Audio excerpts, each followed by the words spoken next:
Welcome back to another episode of Living the Standard. I'm your host, Brandon Hogan, and with me today, I have my first podcast guest. His name is Nate Weber. He's a baseball and softball hitting instructor that started his own coaching service business. He does private lessons, online coaching, and travels around to offer different camps. He's also an assistant coach at Loras College for their softball team. Let's get started. How's it going today, Nate? It's going great, man. Appreciate you having me on. Love doing this kind of stuff. Again, you and I started out a long time ago together. It's just great to catch up and get you on your podcast and be part of this thing, man. This is awesome. Yeah, appreciate you coming on. How does it feel to be my first guest? Pretty life is made now, huh? Yeah, man, it's an honor, man. I really appreciate it, dude. This is cool. Again, done this with some other people too. I've been on podcasts before, but again, just honored to be part of this. But again, we did camps a long time ago, and it's cool to be the first on your podcast. That man, hopefully get this thing going, and hopefully a lot of people hear this. This would be awesome. Yeah, what we meet back in what would have been 2019 now, so like 7 years ago. Yeah, if not a little earlier than that. I don't Back know when what the I exact was. I'd have to look up the date when we did yeah, the camp. would have been right when I moved into the mall with you were an instructor for Eric Munson at that time, and yeah, that would have been I guess back in 2019. Crazy. It's crazy. I saw a picture the other day of our camp. Our camp we did. It popped up because it was in the wintertime sometime, and just all those girls that we worked with, they're all graduating high school now. It's amazing, to see them grow up and where they're at now compared to 2019 when they're little kids. It's crazy. Yeah, it is. Yeah, I enjoy looking back on my memories that pop up on my phone. And actually, just the other day, I was told Audrey Chick Fry and Lucy, your daughter, and Audrey, when they first came in to train with me back when they were in, I think, seventh grade, just a video popped up doing basic hops on an agility ladder, and it was just funny to see how far we've come and how far they've come since then. Yeah, she actually thanked me the other day for signing her up for the year stuff because, well, when she's even little, I would do ladder drills with her just in my house. But then you reaffirmed it and taught her how to do it better because that's your job, right? That's why I send her you guys. But at DMAC where she's playing college, they had to do 64 ladders in a day. So and she's like, Dad, I flew through it. It was so easy for me because we set her up for success in that way to get ready for college. That was kind of the whole point of all this. But yeah, she actually appreciated it and she said thank you. So she throws that out to you, man. Again, thank you for helping her get to her playing in college and getting a scholarship for all that, which is awesome to see her do it. Yeah, for sure. I'm glad those ladder drills have coming in handy now. They always do.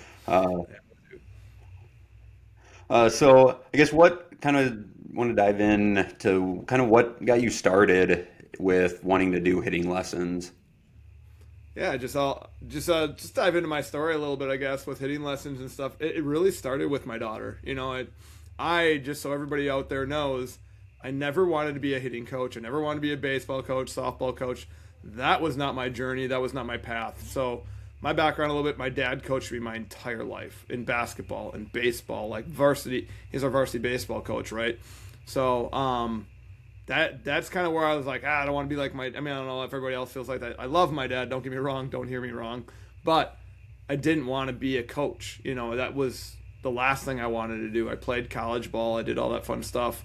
Played semi-pro baseball. Played my whole life. So my goal was to just be an IT, and I actually wanted to be a pilot at first. Then I had a daughter. That's when everything switched. So I started coaching my daughter. I knew nothing about fast pitch at all. Not nothing. And all of a sudden, yeah, the girl came along. I had to teach her fast pitch. So I started to learn some things, some different things. I actually started with something called the hitting vault, which is Coach Lyle, awesome guy on social media to follow, great stuff. And got to meet some of them and brought them in for a camp when I was working with Munson's. We brought Alexa Peterson in. But yeah, they started seeing what they were doing. My daughter started playing a little travel ball and started working with some of her friends. And they all kind of asked me, hey, can you work with my daughter? Can you work with my daughter? Because Lucy was hitting pretty well. And she was not coordinated at that time, but she could hit a ball. So everybody's like, what are you doing? So started teaching some stuff. And yeah, that's kind of how the lessons got going. But then, I mean, honestly, I started helping out that team. I was their hitting coach for the 8U, 10U travel team. And then Eric Munson saw me working with the girls at his his first facility. And, he was in the MLB for 11 years. And he came up to me. He's like, hey, we need to get you in my facility and start doing lessons at my facility. He's like, you know what you're doing. You have a good connection with the girls and stuff like that. So I started posting it on Facebook and Instagram and just kind of grew from there, like it was just very organic. I that wasn't the path. That wasn't the goal. It just turned into that. And now that's all I do. So I will quit my IT job and just do lessons and camps and kind of traveling all over. Companies hire me. It's turned into a crazy, crazy adventure, Now I'm coaching college. Who would have thought? So. Yeah, so because I remember when I first met you, you had that other job in IT. So what made you, I guess, go start with that like kind of career in IT? I was a nerd, guys. I mean, I played sports like basketball, football. I mean, I love sports, but I was building computers in high school already. So like, I think I was a freshman in high school. This is like 1999 or whatever the heck that was. And I started building my first computer. And that's just kind of got into it, and I just knew computers really well. They kind of came easy to me. So the IT world was simple, but I actually wanted to be a pilot first. Like I wanted to go in the Air Force and stuff like that. Didn't know I was colorblind, so found out real quick I could only get a Type C license for all you that are aviation people. But yeah, it was that. And then once I kind of found that out that I was colorblind going into college, yeah, I changed career paths going into IT, and I was already good at that. So that was really easy for me to graduate college in IT because it was just something I already knew really well. So it made college a lot easier, if that makes sense. And how long were you doing that before you quit that? Yeah, before I got into hitting, that was like 16 years I was doing IT work for. So Okay. there was a period of like 5 years where I was doing both. I was doing IT and hitting lessons, and it just got to be too much. And my hitting was growing so much, I couldn't keep up with the demand. So then, bless my wife, that's so thankful for her. She's like, well, she kind of backed me on taking this huge adventure of, man, getting out of the corporate world and starting my own business, and or actually working for Eric first, but then starting my own business on top of that, and getting this going. Again, now this is all I do. So this is pretty awesome. So Eric that was the first kind of, I mean, guess start of the career with the hitting, Yeah, yeah, that was my because first. that was down at the sports Now, complex, correct? yeah, At that yep, Sports time. Complex is where they're at, where K Zone is now. I believe it's K Zone, but yeah, that's where we started and started doing lessons with him. Yeah, he was my first guy that hired me. He just, again, thankful to him because he saw the potential. He saw what I had. Put a lot of belief in me from a guy that played in the major leagues for a long time and now coaching in the major leagues. It's like when you hear that from somebody, it puts you that belief in you. And I think that really helped me take my career to a different level, that I had an MLB guy's backing, a guy that did it and made it and was creating amazing hitters, and he saw what I was doing and he believed in me. And again, I'm sure with your career, like you probably have somebody in your background you can look at the same way, like somebody that truly believed in what you were doing, and it just fuels your fire, man. It makes you actually like want to keep going, and take off. And then obviously you do it for the kids too, and then you fall in love with it because it's something you're passionate about, So that was really the For sure. main one. What was your hours like when you were working IT and hitting? Because obviously working with young kids, I can speak on this. Very crappy hours, either early mornings before school or in the afternoon into the late evenings after school. So what hours were your like during the week? Yeah, right away. It's crazy, guys. You guys, when someone becomes I don't know, an entrepreneur or anything like that, it's awesome because you have this drive that you want. You love what you're doing. But I was doing IT at the time, so you get up, take care of your kids, 6:30 in the morning. I got to get them ready for school, and then it's off to my IT job. And then after my IT job for 8 hours, I go and do hitting lessons for 3.5, 4 hours after the 8-hour job. So I'm working 12-hour days. And that's just the lessons, but I got to take video of that, and then I got to go home and edit that, and then I have to make video of that and put it on Instagram, Facebook, and then people are calling you, texting you. It's you're a one-man show and you're trying to do it all, and all of a sudden it's 11 o'clock at night and you're finally finishing your editing or whatever you're doing for your videos, and then you start all over the next day. So I mean, you're really working. I think when I first started, it was probably 13, 14-hour days. When you look back at it with all of it, so it was a lot. It was a lot, but I was driven. I was passionate. I was loving what I was doing. I was younger, so my body handled it a little better, and I was so you want your kid to do well, so I was really pushing for my daughter. I did it for her, so I knew I could do it. But there was a lot of time invested in it. And again, it kind of grew organically, not thinking it was going to become what it became. And then, I got to that point where it was like, okay, I can't do both because there's just too much, and I have to choose one or the other. And I chose the hitting life, just doing lessons. How tough a decision was that to quit the career that you were in for, would you say, 15 years? Yeah, 15, 16 years doing IT. Yeah, it's hard. I think it's, again, having self-belief. I think in anything you do, self-belief is huge, right? Where if you don't truly believe you're good at something or great, you're going to have doubts, and then you're not going to make that big jump. It was a hard decision, but people, even I talked to others that were in the business. I was at the Telegraph Herald, working for Woodward Communications, doing IT all over the 12 different businesses I had to do IT for. But just talking to the managers, they're like, you're young, do it now, do it now, do it now. Everyone kind of pushed me into it, as in they all it's funny talking to older people, they all regret not taking that step, and then they get stuck in the corporate world and they're like, I wish I would have done that. I wish I would have done that. So it was a lot of people, talking to a lot of people and just figuring out my own head. It was scary though, because you're giving up your insurance. You have kids you got to take care of.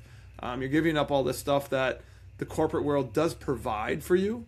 And you have a very 8 to 5 job. You know your hours. You know exactly. And when you become an entrepreneur, all that's unknown. You don't know what it is. You have no idea how it's going to go, if it's going to be successful or not. But if you're passionate about what you do, you're going to be successful. You're going to have failures. You're going to make mistakes. I made tons of mistakes in my early career with hitters, just teaching them maybe something wrong, or I just didn't see the swing as well as I do now after working with hitters this long. I think I'm 12 years into instruction. But it's just, that self-belief is everything, and just communicating with others and having backing by my wife. I mean, I was blessed that she had a good nursing job, so we just went on her insurance instead of mine. But it was a scary jump, because again, we had 3 kids, had to make that move, and all of a sudden it was all worked out. I mean, honestly, now I have more free time than ever before. I get to kind of do my job as I want to. I do the Loras College coaching. They pay me, but I took a huge pay cut because I love it. I want them to hire other instructors or other coaches that they can have, and more stuff for the girls. That's kind of something I like to get back to. And it's been a interesting journey, but for everything with an athlete or a business person, self-belief is everything. You have to believe in what you're doing, and be passionate about it. That's where it all starts. Yeah, it does, man. Big time. Don't have that, then those 12-hour days, they don't happen. 100%. How'd that feel when you did quit, and when you went in and gave, I don't know, your 2 weeks notice, and it was official that you were all in on the coaching and what you were truly passionate about? It was scary. It was a bit of an unknown. I prayed a lot. I'm a man of faith, I guess. So I prayed a ton about it, trying to take the stress off my shoulders. Put it on God is really what I did with it, and that was a huge help too. But the business I was working for, they brought me in for my exit interview, and they said, how can we keep you? And I just flat out said, you can't. You could throw $1 million at me, and I'm not going to give this up. This is what I want to be doing. I knew in my heart that that's what I truly wanted, and that was a huge thing right there for me. Once I knew this is what I was doing, bam, there's no turning back. You can't turn back from it. I committed to that process, and I had a lot of stuff going on, and I was building it. I'm I had to go. You have to go all in. You just have to believe in it. I'm sure same time as.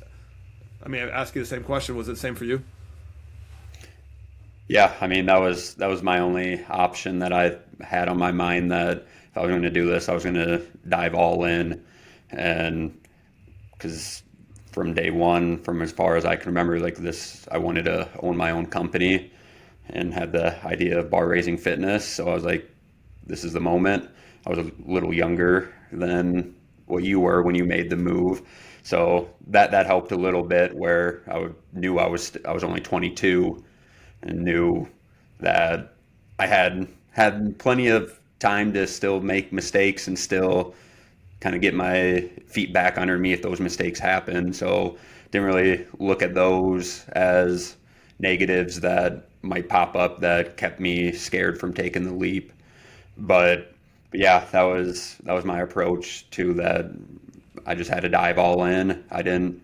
So this is going to be something I was going to ask you too, like about not going to college for something like this. And like same with me, I dropped out of college, didn't have any knowledge in the training industry and coaching young kids, coaching individuals, totally different ball game than actual training. I think I look at those two pieces as kind of separate skills people have. You can train well, or some people coach well better than they can train, and vice versa. So learning both of those, I just knew like that's where my confidence was, that I knew I had that self-belief that I was going to learn. I was going to figure it out. I was going to dive into the books on my own, podcast on my own, trial and error. How was that with you not going to college for something like this, not having a degree, a coaching degree? Where'd you find that confidence in like your hitting, and again, that confidence in being confident enough to take that leap? Yeah, again, I go back to Munson. That was a big deal. Again, just having a guy like that just say those kind of things to me, that he believed in what I was doing. He's like, you're doing a great job. But I mean, I would take time, and when I didn't have a lesson, I'd go over, then sit by Eric and just listen. There's a big quote I like to use a lot: shut your mouth and open your ears. Like that's a big part of learning. It just is. I never want to be the smartest person in any room I enter. I never do. I want to hear what people have to say. I try to listen. I want to keep learning the good, the bad, the ugly. I want to learn what not to do for some hitters, and I want to know what works for some others. There's a million different techniques out there, and there's just not one that works for everybody, because everybody has different body style. Everybody has different movement patterns, right? That's why I tell all my hitters to go work with guys like you, because you're going to get the best out of them, right? And I learned that by working with you. We did camps together and just listening to what you had to do or you had to say. And I'm like, this is a huge piece of the puzzle, was listening to other people. Like if you enter a business and you think you know better than everybody, you're going to fail. Promise you. If you think you're the best out there and you know better than anyone, you're going to fail. You have to listen to others. Again, don't have to listen and do what they say, but you have to listen and learn from what they're saying, if it works, if it doesn't work, if it's your style, not your style. And then you just keep reading, like you said, new books. You have to read, watch other people online. Like for me, Instagram and Facebook, like you do, seeing what other people are doing, what's working for them, what's not working for them. And then, using your own creative techniques on what like I didn't learn anything about Adobe or any of that stuff, how to create. So I was just using Instagram stuff, and, it's just trial by error. It really was. I mean, some posts you get one like, and you're like, what the heck? I thought that thing was going to go viral. That was the best information. I gave you gold, and nobody liked it. And then you do the dumbest thing in the world, and all of a sudden you got 1 million views, and you don't even know why, and all of a sudden Instagram's paying you for it, and you're like, what is? Yeah. None of it makes sense. But you just keep posting, and you're just showing kids do what they do and how we train and why it works for all these kids. And I mean, I've gotten so many kids to college now. Same with you, right? It's like we've trained all these great athletes to get to college and get scholarships, D1, D2, D3, JUCO, and I think it's because you and I have always had that philosophy. We've talked enough that we're willing to listen to others, and we never enter a room thinking I'm better than anyone or I know better than anyone. And it's just, I don't know. I think that's how you truly grow. I always was willing to listen to others and go from there. So that's really the biggest part of that. Yeah, it's kind of a unreal, going back to like social media, kind of a unreal moment when we had our first video kind of go viral and reach 1 million views. And it was funny because it's like I posted it like a couple months before it actually went viral. So like it was on our feed for like 2 months, and then all of a sudden I kept getting notifications that broke 100,000 views, 200, half a million views. It's like just so it was didn't make sense to me, but just staying consistent with it helped a lot, and now has helped our social media, and same with yours. I'm assuming just constantly posting and learning what's working, what's not. Yeah. But yeah, it Have you was. got, I just have you gotten, remember oh, that. sorry. What was that? Oh no, I was just saying. I just remember that first moment when we had a video go viral. Yeah. Yeah, it's bizarre, and then like to me now, like there's a whole nother aspect of it because companies are hiring me, getting flown out to Vegas for the ABC or the NFCA, which is National Fast Pitch Coaches Association, and doing demos like that for a whole company, for an AI company, and then going like other companies are hiring me to go to the ABCA for baseball and talking about this bat, and then they I don't know about you, but again like I have a revenue stream of with my business, companies pay me monthly to just talk about the product, but I won't do it unless I truly believe in that product, right? But it's easy to post when you believe in it, like there's nothing Yeah. hard about it. But it's crazy that that's where my business is taking me. That people are giving me they give you free product to try out, and then you try it and you love it, and then they're willing to pay you to promote it, and because it's cheaper for them from a PR standpoint. You're like, hmm wow, it's a really cool thing that's happened for me. That's a revenue stream, or dive all these different. How did that get all? How did that first get started with you? I don't know. Like I just people because I'm a hitting coach, I think, and they see my hitters, and then you get a couple from my views. I'm watching my messages come in, and all of a sudden I'll get a message from like Aeroswing is one that I work with very very closely. Love their product. It's like a bat speed training thing. It's like it looks like these pineapple things on this bat. Catches air resistance. It's got bend to it. Started as a golf tool. But he reached out to me. He's like, hey, he's like, I love your page. Would you be willing to promote this on your page and just talk about it? It's like, I'll send you one first. Try it out. See if you like it. And then we started talking and collaborating. I'm like, man, if I had balls to hit with this thing, that'd be awesome. So he made some of these squishy balls. And he's like, all of a sudden it turned into, we'll give you this X amount per month for one post or like, what do you, like how often can I do it? Because I coach college. I'm like, well, I can do about once a week, maybe, for this product.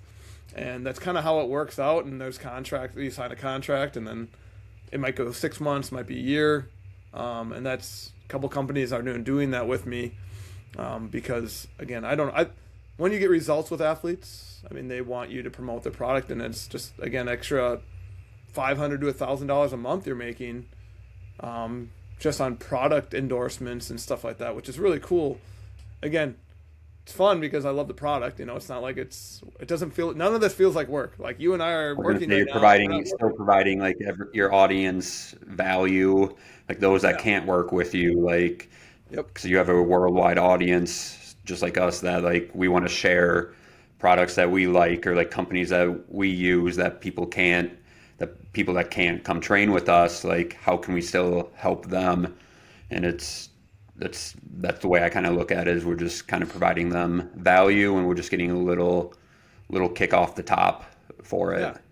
Yeah. And it's such a, like I know you guys use Legion Athletics, I think for supplements and stuff that you guys, Yeah. will share with others. And I use that product, and I've used your promo code before, and it's a great tool when I'm working out. So, if you can help your athletes out, and save them a little money while doing it, or make them better in a specific way with a certain product that works for them, heck yeah, like I'm all about it. Because I don't there are a lot of good things, but for you and me being social media people, or influencers or whatever you want to call it, people are looking for advice. They are looking for help because they can't get with me for lessons. I'm pretty booked out. You're probably pretty booked out, and you can't get hmm with somebody all the time. So, well, what's my next step? Like what can I do to enhance it? People reach out like that all the time with me, and I'll give them advice on products that I use that really really work, that I use with my own daughter. It's not like it's a joke. It's like, yeah, no, I use it with my own kid, and she uses it all the time. So, and she's killing it in college right now, which is awesome. So, it's And pretty cool. you do online coaching as well too, correct? Yeah, not a lot. I don't have a lot of time for it, but yeah, I have a couple clients in Maryland and Florida. I have one in California. I had one in Canada. I've had one in South Australia. Like, but I've kind of gotten to a point too now. Like, if you're gonna do online, it needs to be very committed. Like you are going to commit to a process. I've done some nutritional stuff because I've gotten really into my health. Just learning a lot about nutrition with my wife. She's really into lifting and nutrition. So helping others out with eating right. Because again, being an athlete, it's not just I got to go hit all the time, become a great hitter. No, you got to do all of it. It's eating, it's working out, it's mind, body, soul. It's everything, right? So you got to go hit, you got to go eat right, take care of your body, and then take care of your mind on top of the mental stuff. And like it's one thing that I've really taken off on. Like that's been getting bigger and bigger with the online stuff, but try to not do it because it will consume me. Like I have kids Yeah, I do have to hang out with and a wife to make happy. You're married now, right? So it's almost.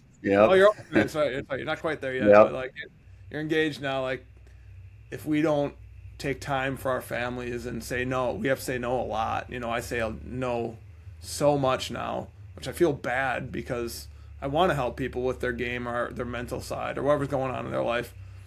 But I was always raised God first, family second, or vice the same thing. In a lot of people's lives, those have to be priority. It can't be my job, my lessons. That can't be over my family ever. So Yeah, and that's the blessing of being an entrepreneur and in charge of your own business is you can truly control your life and your schedule. You can control when you say yes, when you say no. That's like the main one of the main reasons why I wanted to be a business owner is I knew someday I hopefully would have a wife, kids, and I told myself no matter what, I was going to be there for them. And what's the best way to do that is be in charge of the business rather than working for someone else and them dictating when I have to be at work and when not to be. So I look at that as a huge blessing for both of us being entrepreneurs and business owners. 100%, man. It's been a blessing. It just has been like get to make my own schedule, work when I want to. Oh, and the lore stuff, that's kind of like again my fun thing. But my kids go to school during the day. I can work during the day, so it's kind of nice. But yeah, no, it's been amazing. Now, when you did like start fully on your own, how did you start like building like your demand where from starting square one with no clients? How did you build it up to where you're at now, where you have to tell people no? Yeah, I think as a coach in general, just having my daughter and coaching, or helping out. I was just assisting. I was like, I'll be hitting. I'll help them hit. I was a great hitter in high school and college, and pro. I was still playing semi-pro at the time, and learning some stuff. So I was like, oh, I'll help coach his team. So I think, and then they ended up being one of the best in the like they were top in the nation already, like one or two in the state of Iowa at like 10U, 12U, like they were really good and they could hit and everybody saw it. So that helped in general, just getting to know parents, right? So parents then have that trust with you with their kids, so their kid wants to come to you. So me helping coaching a team really helped just start it. And then on top of that, then like I said, posting. Sometimes it really feels uncomfortable posting. I don't like putting my own face out there. I don't know if you do. Like I like to show my athletes doing their thing. Like it's never been about me. It's been about my athletes, and I really focused on the Yeah. athlete. So that was one thing that I would make sure I always did, and then I'd share it to the parents, and the parents would then share it to their families, and all of a sudden your name starts growing, and for me, hitting Coach Nate started growing. For you, Barry's like when they see their kids working hard or performing in some way or doing a drill great or a lift great in your case, right? It's like you use them on your platform because you want to. I'm like, hey, you're doing great. I want you deserve reward here, I think. So I post you, and then the parents love it. Again, it just starts growing from there. So I kind of built my model on that, just sharing for free. Like I wasn't charging anybody that kind of stuff. Like this is all free for you. Like I'm gonna promote your kid, and now as they get older, they're gonna get seen by more colleges. Like all this stuff helps, but from a viewership for social media, it just gets you more likes, it gets more followers, things just kind of grow and grow and grow, and you just got to stay positive and stay away from the negativity of crap that people are going to throw at you. If you're going to be a social media person, get ready for crap. Like people are going to hate on you no matter what. I just had somebody talk bad about me. Somebody called me and just told me about somebody talking crap about me the other day in a facility. I was like, wow, I haven't seen that person since 10U or 11U. Like, and they're still talking about it. It's been 8 years, get over it. But I was like, I always just pray for those people and say, yeah, it's sad that you still live in that world. I'm like, because I just want what's best for these kids. I mean, that truly, Yeah. that's all we want. Even if they don't work, if you go work with another hitting coach, that's fine. Like, I'm not for everybody. You might not be for everybody. Do what's best for your kid, and that's what I always tell parents. I'm like, don't need to talk about other people's back. Like just do what's best for your kid and have fun and let them enjoy this sport. But I try to keep positive with my social media platforms. I try not to get too much into the weeds of the negativity of social media, because people all the time jump on mine like, you can't do that drill, you can't do this. Like, come on, like, you don't even know what the kid's swing looks like and you're judging it, Yeah. so, or how they move or any of that kind of stuff. So you just kind of take it with a grain of salt, brush by, and keep scrolling, like, and Yep. make the next post. Yeah, I love it. I love when I've always loved when people, you can say, like, hate or Yep. say can't do something. Because yeah, even on our social media, every now and then we get people commenting, just bashing whatever drill we're doing or the way we're doing something. I don't even bother looking at it most of the time. Yep. Every now and then, I like to see one and just send something back that's like educational on why exactly we're doing something. Yeah. But yeah, even just like around here and in person, I've had a client come in and say so and so's talking poorly about your training or coaching, or they're talking poorly about one of our clients. And it's just like use it kind of like a learning lesson for like the clients to like you got to ignore it, brush off. Still in control of the way that you feel, the way your actions after. And clearly, if they're talking about you, I'm on their mind, or you're on their mind a little bit more than just them staying focused on what they need to do, like we're doing here, or you're doing in your workout. You're staying focused on what you can control, and you can't control those other people's what they're saying. And it's No. just yeah, it's funny how no matter where you are on social media, how big you are, or no matter how big of area you are in here, like where you live, there's always going to be haters. Yep, and like, I think for us too, I try not to compare myself to others, and I tell my kids, like, don't, you are your own person. It's your swing. It's nobody else's. To the quote, like, comparison is the thief of joy. If you really want to be a joyful person, stop comparing yourself to others. Don't worry about the hate. Don't worry about any of that stuff. Like, you have to be able to ignore it, because again, it's everywhere. It's gonna happen. And then the bigger you get on social media, or the bigger you get in your sport, more people are gonna probably hate on you. That's just the way it is, because they don't truly understand hard work, in my opinion. From what I've seen, people that work really, really hard in this career, or this life, or this sport, or whatever you're working on, they don't understand you. They don't understand why you love it. They don't understand why you work so hard, and they don't have that. And usually it's a jealous thing. Like, I don't understand why you'd be jealous of it, but people are, and it's like you just brush it off and move on, and keep smiling, keep doing you. That's the best advice I can always give. Like, be the best version of yourself at all times, and you're gonna be great. Isn't it funny that in school still, like even when I was in school, like people got made fun of for being a quote like try hard. Yep, yep. How Like, often, how often, like, do you have clients, like you work with a lot of younger kids, high school and younger, like how often do they come in like talking about this topic, like with tryhards, or like people making fun of them because they're putting in extra work or whatever the case may be? Because I see it all the time yeah. with clients coming in and talking about so and so saying something about them. Yeah, I mean, it's a lot. It happens all the time, and kids in high school are very worried what other kids think of them. They just are. That's just high school in general. I remember I was like that in high school. Like, I was worried what other people thought of me, or even like they're worried about the clothes that you wear, right? So there's so much comparison. There's so much talk. Again, it's the lack of understanding in girls that want. For me, I work with more girls than guys. I do have guy clients, but I see it more in the girls softball world than I do the baseball world. Um, but yeah, this is where I kind of got into that mental training. I see it a lot, and it's how do you get past that? How do you grow? How do we do this? So I'm a big fan of the book it's called The Champ's Mind. It's a really, really one of my favorites. But it goes over all these like Olympic athletes and Michael Jordan and Tom Brady's and of the world, and how they got past all the noise. How do they get through all this stuff, and how they persevere. And I read it with them, and we go over chapter by chapter, and we cover it. But if you're working with an athlete at this level, for you and me, they're pretty gifted usually. If they're looking at colleges, the next part is how do you separate yourself, and that's usually your mental game. And then keep working hard. Don't again, that noise. You're trying to get them to ignore it. Like, you're taking yourself to a different level. Like, you're gonna be a 1%er out there, and that's why they really don't understand why you're trying hard, because you want something they'll never understand. You want something more.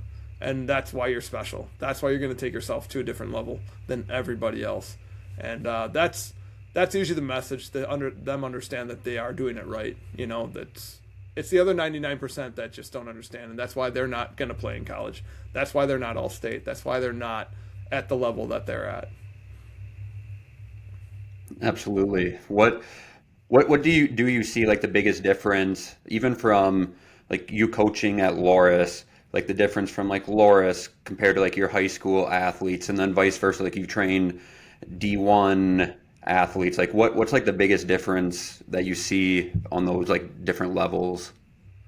Yeah, it's work ethic. There's so many talented kids out there that you and I get super talented kids, but if you're not putting in the time, none of it matters, right? So like, talent's God-given. Like, you get everyone has different talents. But from an athletic standpoint, there's a lot of kids that come in that are super talented.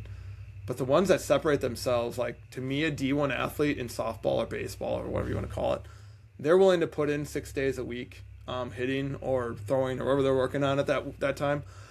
And they just know that that's what they do because they love it. It doesn't feel like work. They love what they're doing. They love hitting. They love doing it. 6 days a week doesn't feel like 6 days a week because it's fun for them. The difference in high schoolers or kids that don't make it is they don't put the time in. They might be super talented, but they fall behind because hitting's not easy. And if you want to put in 2 days a week, you're going to be a 200 hitter in high school. And if you want to do 3 days a week, 300, 4 days a week, 400, 5 days a week, 500, 6 days a week, 600. If you're a 600 hitter in high school, you're going to play D1. That's who you are because you put the time in. Talent, puts talent aside. You worked with Lucy, my daughter. She was running like a baby giraffe when she was 7th grade. Like, the kid could barely walk straight. She's flopping all over the place. She's slow as all heck. Just really uncoordinated kid. But, she kept working. She kept lifting. She kept doing all of the speed and agility stuff you guys do with her. She'd hit with me maybe 3 or 4 times a week. But, yeah, she put the time in. And now she's playing JUCO for, I think they're ranked 5th in the nation. She's hitting 600 in their first 13 games. Like, she's killing it. She had her first college home run just this weekend, so I was very proud of her for that. So, like, Awesome. Yeah, put the time in, and you're gonna make it. But again, that's the difference. It's time. It's your effort, your attitude with it. But again, attitude and effort, like you said earlier in this podcast, those are controllables. You can control those things. You can't control the rest of it. You can't control the noise. You can't control what coach is going to say. You can't control what other people are going to say about you. But you can control your attitude and effort at all times, Do you agree that there's a lot of similarities with like that type of mindset and approach with athletics transferring over into like your business, like you being a business owner, having that same approach to you running a company? Yeah, it is. I mean, like, I don't ever feel like I work. I love what I do. Like, I love it. So when I'm working 7 days a week and my wife's like, gosh, you're never home, or you're working so much, blah, blah, blah. I was like, oh, I didn't even realize it, which is something I got to work on personally. I got to like pull it back a little bit and not be posting so much or trying to get so many lessons in or, talking. Like, I like to talk to my players a lot. Like, I want to make sure that they feel like they're heard, that if they write to me, I do not want to like let them hang. I want to get back to them to make sure that they understand that I am listening. They have somebody there for them at all times. So that's something I do for my athletes. And then it's parents too. Parents want to talk about their kids a lot. So like, I'll even talk to the parents. Like, that's part of my business model. Like, I want to make sure I'm always open with communication with them. But yeah, it's the same attitude. Like, if you work really hard, I mean, I've never met an entrepreneur that was lazy. It's just not a thing. Like, good luck finding one that was well, unless they're well, an unsuccessful one maybe I that was going to say you can find some, they just might not be successful ones. yeah, so a successful entrepreneur is they usually bust ass. Like they just do. They go hard. They go all out. And they love it, and they want to keep going, and they want to get more. They want to learn more. How do I take it to that next level? What's my next step? Like I'm going through that right now. Like I'm trying to figure out where do I got to go next to take this to a different level. So like I've even wanted to start my own podcast. My brother and I talk about it all the time, but it's not in the cards right now for me. So I'm like I'm gonna jump on yours all day. I love this stuff. Could talk about coaching all day and just talk to people about what they're doing. So it's just keep growing, never stop learning. That's the attitude and effort. What keeps that drive for you? Like it could be very easy for you to get content with where you're at, but it sounds like you still have that drive to keep growing. So what fuels that drive for you? Oh, good question. I don't know, man. It's kind of in me. I don't know. Like I'm competitive. I was born an athlete. I played four sports all my life. There wasn't a day I wasn't playing sports. And then I think as you get older, you have that competitive still in you. No matter what, because you're just used to playing sports and you want to be competitive and you want to get better. Like what's the next step? But then for me, on top of that, it's the kids. My kids really keep me driving. I want to do it for the family. I want to do that, give them every opportunity that I didn't have, stuff like that. So I don't know. There's that drive. I don't accept failure. If I fail, I want to why did I fail? And then I want to grow from that. And then I keep learning on top of that failure. Like you want to be an entrepreneur, you're gonna fail. You're gonna have setbacks. There's gonna be tough times. But it's that you never quit. You just keep going. You keep going because you love it. And if you truly are in love with something, you're passionate about it. Again, I don't see why or how you'd quit. And then the other part about this, like I know you, right? And I know a bunch of really cool people, like Josh Nagel, my chiropractor, one of my best friends. He's got his own chiropractic office. He's kind of that same kind of personality. So here's a biblical reference, Proverbs 27:17. Iron sharpens iron. Hang out with people that are going to make you better. Don't hang around with the slop. Like if you want to be a crappy person, go hang out with people at bars all day and go drinking and go party and do that. And you're probably going to have a rougher life. But man, you hang around great people and people are going to push you and people that are better than you. You're going to get sharper and sharper and you're going to want to keep growing and growing and growing with them. And then that just keeps going back and forth with people like that. Absolutely. I think what you said about figuring out who to associate with and who to kind of sacrifice, I got to get away from these people. I think that's one of the biggest things that people, I guess, fall into, whether it's they're in high school, athletes that we work with, who they're hanging around, and then vice versa, like you and I running businesses.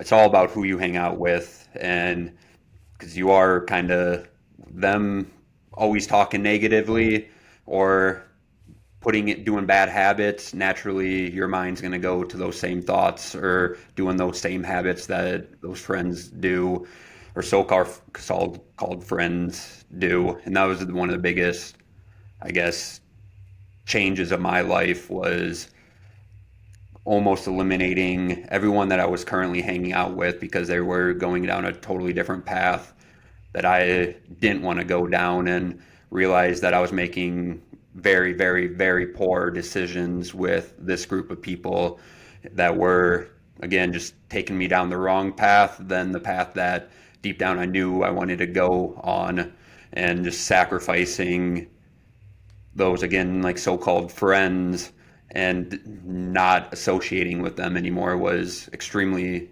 difficult, but it was the game changer for me. And that's what I try and kind of do with our athletes too, is getting them to understand that they need to hang around the friends that are helping them grow and not tearing them down. And that's way easier said than done at times, especially when you are around someone that you grew up with even. Did you find yourself in that situation ever in your life where you had to kind of make those tough sacrifices to get kind of where you are today? Yeah, I mean, your friends are everything. I mean, I grew up in a very small town. It's all about the party, kind of stuff. People didn't get out of that town a lot until you got to college, I guess. And then a lot of people like it's funny to go back and I'm like, man, this town just isn't going anywhere. I'm happy I got out of that life, but again, and then the bigger you grow in social media or in your business too, when you are an entrepreneur, I feel like my circle's smaller and smaller. I don't have time for friends, and that's fine. Like I really don't care. I don't have a lot of friends I hang out with. I have a couple, and it's just because like I'd rather hang out with my kids. I'd rather hang out with my family. Like I'd rather be with the people that mean the most to me, and it was cutting out some people out of my life that were just super negative, and I'm sure you're the same way. Like I'm all about speaking in truth. Like I'm gonna tell you the truth, and it might hurt, but I'm not gonna lie to you. That's just not who I am. That's not how I'm built. It's not the person I want to be. So I'm gonna be truthful in everything I say. And a lot of people can't handle that. They want the fluff. They want the fakeness. They want to be told they're great all the time, even though they're not being great. So, and I'm just not willing to do that. And that's kind of, again, you cut those people all your life that have the fluff or want the lies or want to keep drinking or want to like have all that stuff. But it's just not how I am, and I'm never going to be that way. So once I cut it out, though, like my life just kept going better and better and better. And I pray for those that really do struggle with all that stuff, because it's amazing what your life can do when you start telling people the truth. Again, you can do it in a nice way. You don't have to be like a jerk about it. Like, don't hear what I'm not saying, right? And it's Yeah. just it's hard for some. I've told some friends some from probably hurtful things, and but it was to help them, because they were in that party phase, and they're my age. They're in their 40s, and they're going crazy, still going to the bar, drinking, and then they go complain about this and that, and their life isn't fair or whatever. I'm like, I want to hear it. Like you can do better. You get away from that life. Maybe quit drinking. You have so much more in you, and you can, like I can almost point at anybody and tell you how great they can be, and what attributes they have that make them special. But they can't see that in themselves, and sometimes they don't want to hear that, and they just keep making excuses. So I'm not going to live in that world. And again, some people don't like me for it, and that's fine. Like I wish you the best, but I think that's how you grow. You and I are very similar in that way, because that's why you and I get along so well. We've talked for years now, and those things haven't changed. So it's yeah, it was definitely cutting out a lot of people in my life as well. It took me a while to get there though. Like I think I was in my maybe late 20s, early 30s before I started cutting people out and just not involving them in things anymore, and getting out of some things, and just things got better and better and better. And then I have an awesome wife. Yeah. Yeah. Yeah. I just think a lot of people can take something away from that, and a lot of people can or should just really think about who they're hanging out with and whether or not they're helping them take a step toward the life that they want, or their goals. So, last little question I have for you. You had three non-negotiables that you would give another entrepreneur, someone looking to start their own business. What would those three non-negotiables be, and why? Non-negotiables. Never give up is number one. You can't give up on yourself. 'Cause like I said earlier in this thing, you're gonna fail. You're gonna have huge roadblocks that get in your way, and you're not gonna understand them at the time. But every failure, everything is a lesson to be learned, right? So like, if you can grow from that, you're huge. You're huge. Two is always listen to others. Like I said earlier, again, I think I hit it on. My big quote was, shut your mouth and open your ears. I do it with my athletes even too. I try to stop talking, and I want to hear what they have to say. I try to listen to them. Again, when you truly listen to others, you're going to learn so much just about the career path. Like everything that we're trying to do, like how do I get better? Well, I have to listen to others and what they're teaching, but I have to listen to my athletes. I just keep listening to others, and then never think, they'll make you never think you're the best in the room or the smartest person in that room, right? So that's gigantic. And then three, oh man, there's a couple of them I think I got in my head, but I want to see what number three actually is. I think what we just hit, I mean, like we kind of hit it throughout the podcast, is surround yourself with great people.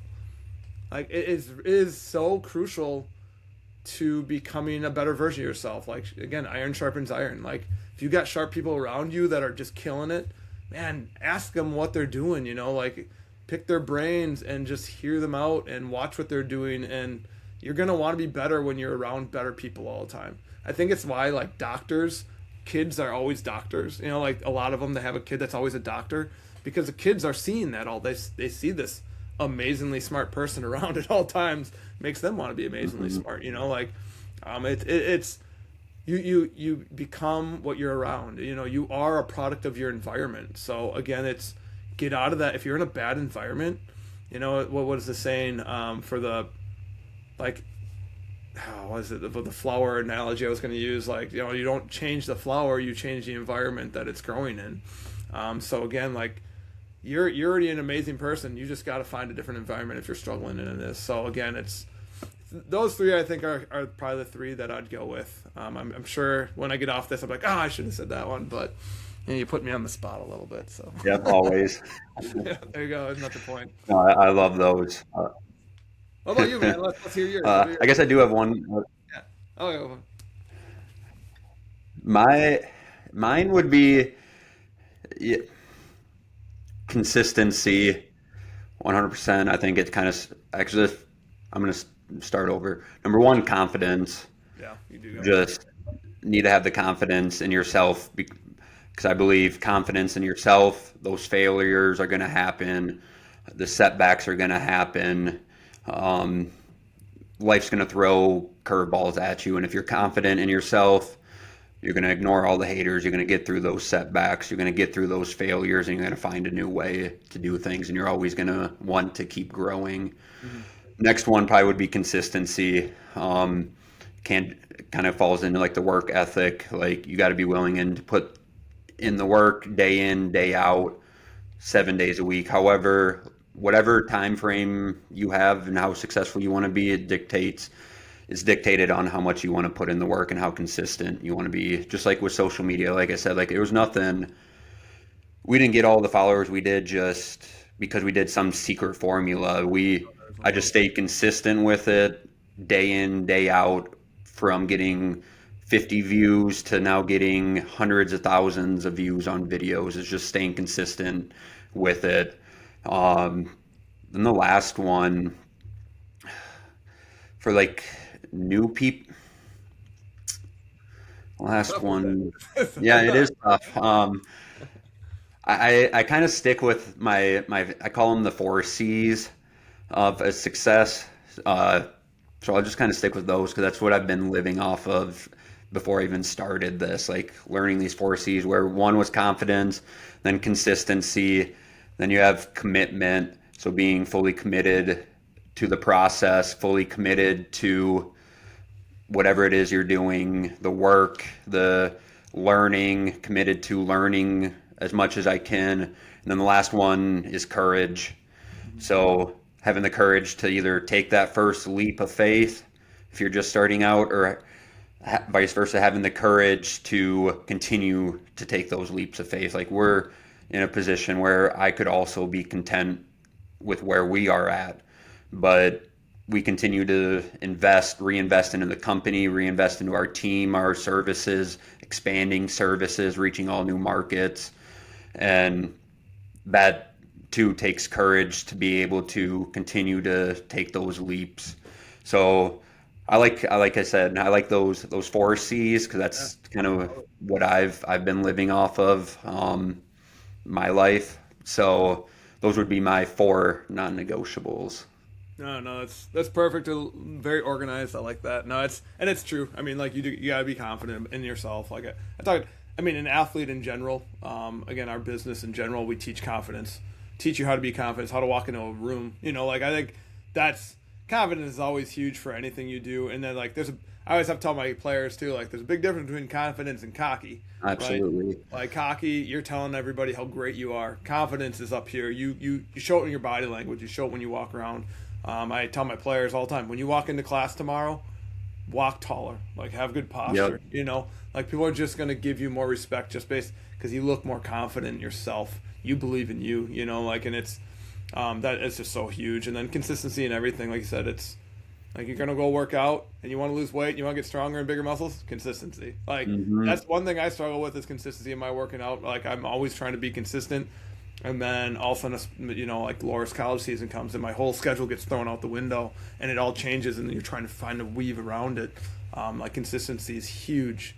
If you want to be great in anything, the sport, the business, all that. So, and then yeah, you had the other two C's. So I'll let yeah, I like it. It was good, but no, so spot on, man.